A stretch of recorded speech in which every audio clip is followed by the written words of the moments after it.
What's going on, guys? Welcome to your 61st Java tutorial, and this tutorial is probably going to be the last tutorial for now on polymorphism. Swine flu. So in the last couple of tutorials I told you guys about the concepts of polymorphism, and I showed you guys how to do some pretty cool stuff with them, but we never really put it into a program, and we never really got to see why this was really useful. So in this program I'm going to show you pretty much the core heart of polymorphism and what you can use it for.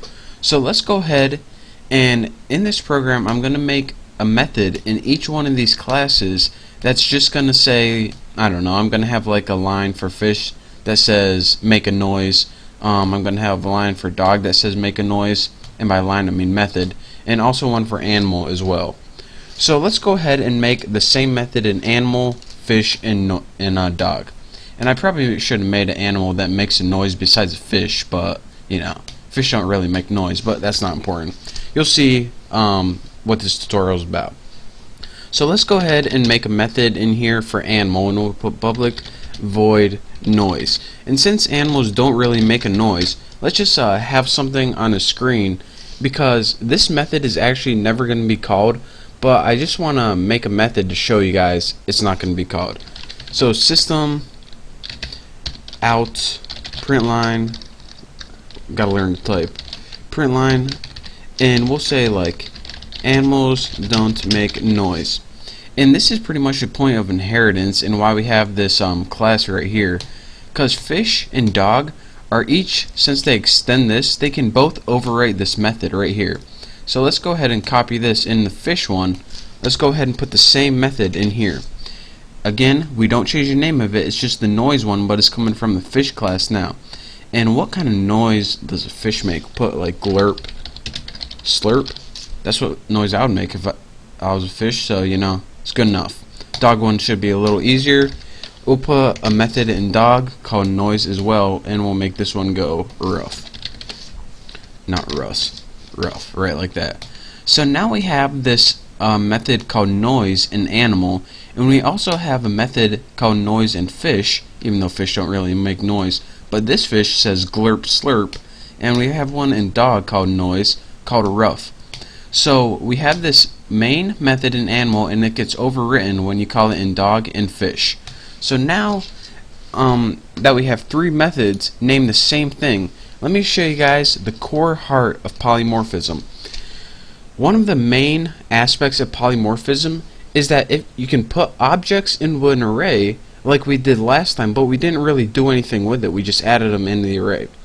The cool thing is that you can put objects in an array, and you can loop through that array and call the same method for the objects. The thing is, you can automatically call noise for dog, and when you call noise for dog, rough prints out, and when you call noise for fish, glurp slurp comes out. And if we had a bird and you call noise for bird, it would be chirp chirp. If we had a class called cow and a method called noise, it would do moo. So it's pretty cool in the sense that you can loop through an array of objects and call the same method name, but each method, since it's in a different class, it does something a little different. And this is my virus protection right here, so I will renew that later. Get out of my way. Get. So let me go ahead and show you guys how to do this. Go ahead and make an animal type object, which is actually going to be an array. So go ahead and write animal, and we'll name it the list, and we'll set it equal to new animal 2. And again, the concept, if we have an array of type animal, then not only can we put animal objects in it, but also fish and dogs, since they extend animal. And that's one of the concepts I taught you guys before. Now we can actually put it to use into something useful. So now we go ahead and, we need, this is going to be an array of objects, of 2 objects. So actually this is 3, but let's go ahead and make a dog object and a fish object to use it. I can go ahead and change it. Well, it's good. So dog D equals new dog with empty parameters, since it didn't have a constructor or nothing. So fish F equals new fish, no parameters for that either. So now we have an empty array in 2 objects, D for dog and F for fish. So let's go ahead and use those right now. We'll just do this the easy way, the visual way.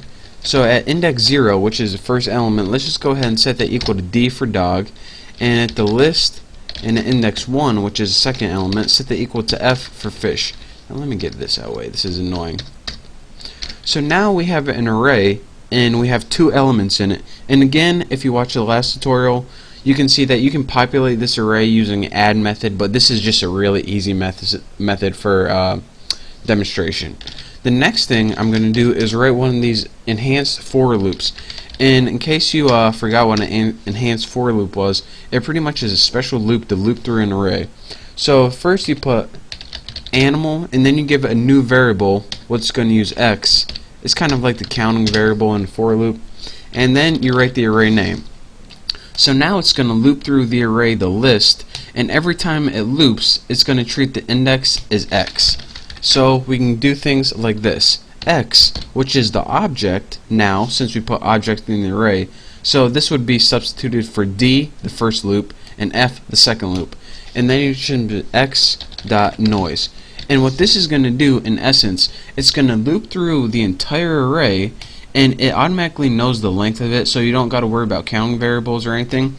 The first thing it's going to do is say, alright, what's the first element in the array? It's dog. So I'm going to put dog dot noise, and I should have rough print out on screen. Alright, done with that. Now next element in the array, it's a fish element. So I'm going to put fish dot noise, and the fish noise is glurp slurp. And then I'm done, and that's it. So let me go ahead and run this to all those, and you see rough glurp slurp. So that, like I said, is pretty much the core essence of polymorphism, in the sense that you can automatically create an array of objects and loop through that array and call each method with the same name in that object, and you don't have to create a bunch of objects. You don't have to be like D dog, F fish. This is a real quick way if you had like an 100, or excuse me, an 100, why do I keep saying in 100 objects, so you don't have to call 100 lines of code. You can just make this and it loops through. So in the next couple tutorials, I don't feel like doing any more polymorphism because it's kind of annoying, but I needed to teach you guys what like implements and abstract classes were, so that's why I did this, because in the next tutorials we're going to be getting the GUIs more and some awesome visual stuff. So thank you guys for watching this tutorial. Don't forget to subscribe. The next tutorials are going to be awesome. So again, thank you guys, and I'll see you next time.